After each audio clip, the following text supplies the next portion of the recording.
South ఇండియాలోని అతి తక్కువ ధరలకి రత్నాలనందించే ఏకైక సంస్థ 6JVR.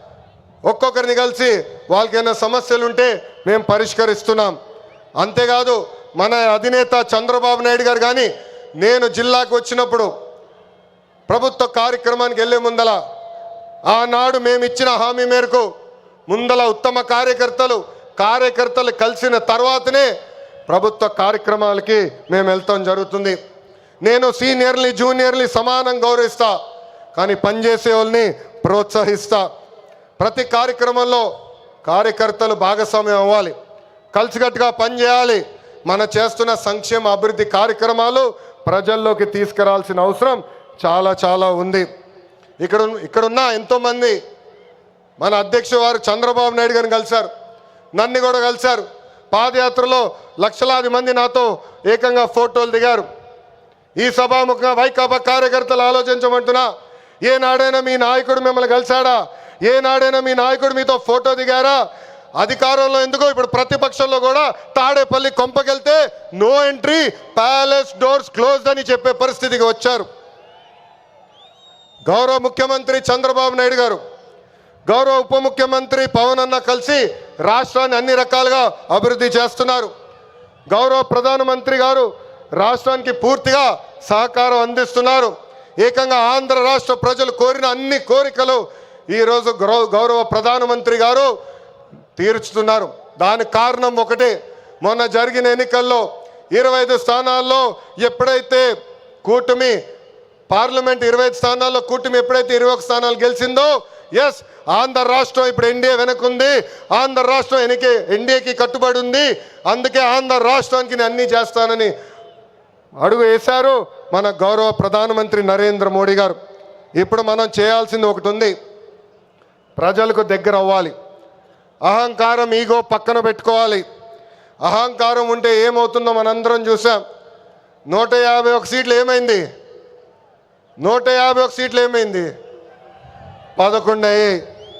అందుకే నేలపై ఉండాలి, ప్రజలకు సేవ చేయాలి.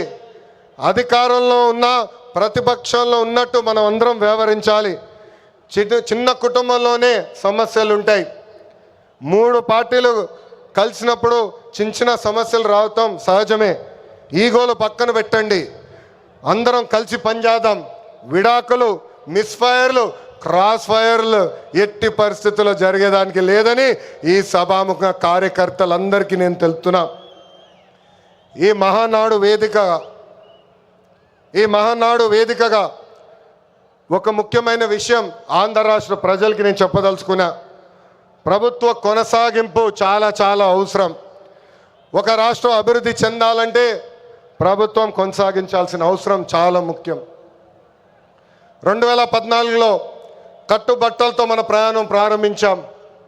2014 నుంచి 19 వరకు సంక్షేమ అభివృద్ధి జోడి ఎద్దుల బండిలాగా మనం నడిపించాం. 2019లో విధ్వంస పాలన వచ్చింది, విధ్వంస ప్రభుత్వం వచ్చింది, ఒక సైకో ముఖ్యమంత్రి అయ్యాడు. దానివల్ల ఆంధ్ర రాష్ట్రం 30 సంవత్సరాలు వెనక్కిపోయింది.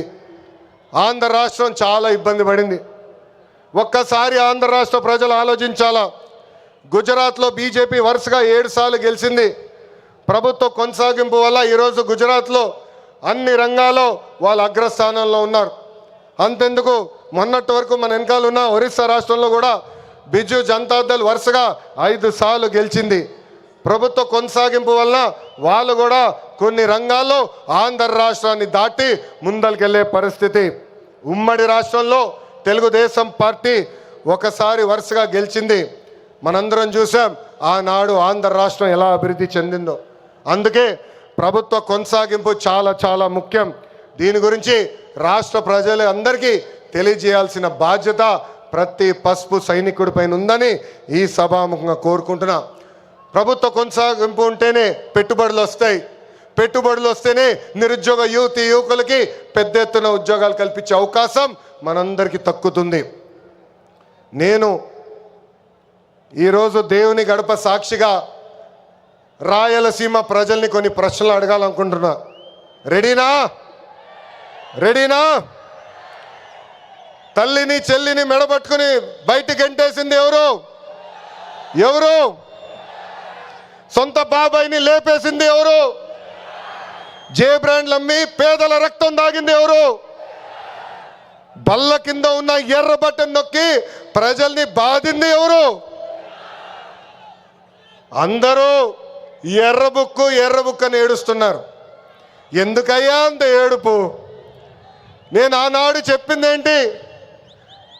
ఎవరైతే చట్టాన్ని ఉల్లంఘించి ప్రజల్ని కార్యకర్తలు ఇబ్బంది పెట్టారో చట్టపరంగా వాళ్ళపైన యాక్షన్ తీసుకుంటానని నేను చెప్పా. ఈరోజు ఎర్ర బుక్ కాదు కదా, ఎర్ర రంగు చూస్తేనే వణికిపోయే పరిస్థితి వస్తుంది. ఎర్ర బుక్ అంటే ఒకడికి గుండుపోటు వచ్చింది. ఎర్ర బుక్ అంటేనే ఒకడు బాత్రూంలో కాలు జారి చెయ్యి ఎర్రగొట్టుకున్నాడు. ఇంకొకడు ఏమయ్యాడో మీ అందరికీ తెలుసు. అర్థమైందా రాజా? అర్థమైందా రాజా? సమాజమే దేవాలయం, ప్రజలే దేవుళ్ళు అన్నారు అన్న ఎన్టీఆర్. అందుకే మనం 6 శాసనాలు ప్రకటించాం. తెలుగు జాతి విశ్వఖ్యాతి, స్త్రీ శక్తి, యువగలం, పేదల సేవల్లో సోషల్ రీఇంజనీరింగ్, అన్నదాతకు అండగా కార్యకర్తలే అధినేత. పాలిట్ బ్యూరో సభ్యుల దగ్గర నుంచి, వేదికమైన పెద్దల దగ్గర నుంచి, ఇక్కడున్న కార్యకర్తల వరకు ఈ 6 శాసనాలు మన శ్వాసగా బతకాలని ఈ సభాముఖంగా మిమ్మల్ని అందరినీ కోరుకుంటూ, మనకి ప్రజలు ముఖ్యం, వాళ్ళ ఆనందం, వాళ్ళ సంతోషం ముఖ్యం. అహర్నిశలు కష్టపడాలా, వాళ్ళకి అందుబాటులో ఉండాలా. తిరిగి 2029లో మళ్ళీ కూటమి ప్రభుత్వాన్ని గెలిపించాలని ఈ సభాముఖంగా కార్యకర్తలందరూ తెలుపుకుంటూ, ఎప్పుడు మా ఇంటి తలుపు మీకోసం తెరిచుంటాయి. నేను మొన్నే చెప్పా, గ్రామ పార్టీలో ఏమైనా సమస్య ఉంటే మండల్ పార్టీని కలవాలి, మండల్ పార్టీలో సమస్య ఉంటే నియోజకవర్గ కమిటీని కలవాలి, వాళ్ళకి సమస్య ఉంటే ఏకంగా జిల్లా కమిటీ కలవాలి. వాళ్ళకు కూడా సమస్య పరిష్కారం కాకపోతే ఎప్పుడు నవ్వుతున్నాం మన అధ్యక్షుల వారు పల్లా శ్రీనివాస్ గారిని కలవాలి. ఆయన వల్ల కూడా అయిపోతే మీ లోకేష్ మీకు అండగా నిలబడతారు. మీ సమస్య పరిష్కరించే బాధ్యత నేను తీసుకుంటానని పసుపు సైన్యానికి ఈ సభాముఖంగా నేను హామీ ఇస్తూ, ఈరోజు గౌరవ ముఖ్యమంత్రి గారు చంద్రబాబు నాయుడు గారు వేదిక పైన వచ్చినప్పుడు ఒక పాట పెట్టారు. ఆ క్షణంలో నాకు చాలా బాధ వేసింది. ఎందుకంటే ఆ పాట వినిన తర్వాత గౌరవ ముఖ్యమంత్రి గారిని నేను రాజమండ్రి జైల్లో మొదటిసారి కలిసిన సంఘటన గుర్తొచ్చింది. చాలా బాధ వేసింది. ప్రజల కోసం ఆయన జీవితం ఆల్మోస్ట్ పోయింది. అక్టోబర్లో 2003 బాంబ్ బ్లాస్ట్లో నక్సలైట్లు ఆయన పైన దాడి చేశారు. నాడు నేడు ఎప్పుడు ఆయన ప్రజల గురించి, ప్రజల భవిష్యత్తు గురించి ఆలోచించే వ్యక్తి. అలాంటి వ్యక్తికి ఎందుకు దేవుడు ఆనాడు ఈ పరీక్ష ఇచ్చాడా అనుకున్నా. ఇప్పుడు అర్థమైంది. తెలుగు ప్రజలు తిరిగి చంద్రబాబు నాయుడు గారు వెనక నిలబడేదానికి దేవుడు మనందరికీ ఒక పరీక్ష పెట్టాడు. ఆ పరీక్ష జయించాను. అందుకే ఈ రాయలసీమ గడ్డ తెలుగుదేశం పార్టీ అడ్డ అని తెలుపుకుంటూ, నాకు ఇంత అద్భుతమైన అవకాశం ఇచ్చిన ఈ పసుపు సైన్యానికి పేరు పేరున నా హృదయపూర్వక ధన్యవాదాలు తెలుపుకుంటూ మీ అందరి దగ్గర నుంచి సెలవు తీసుకుంటున్నా.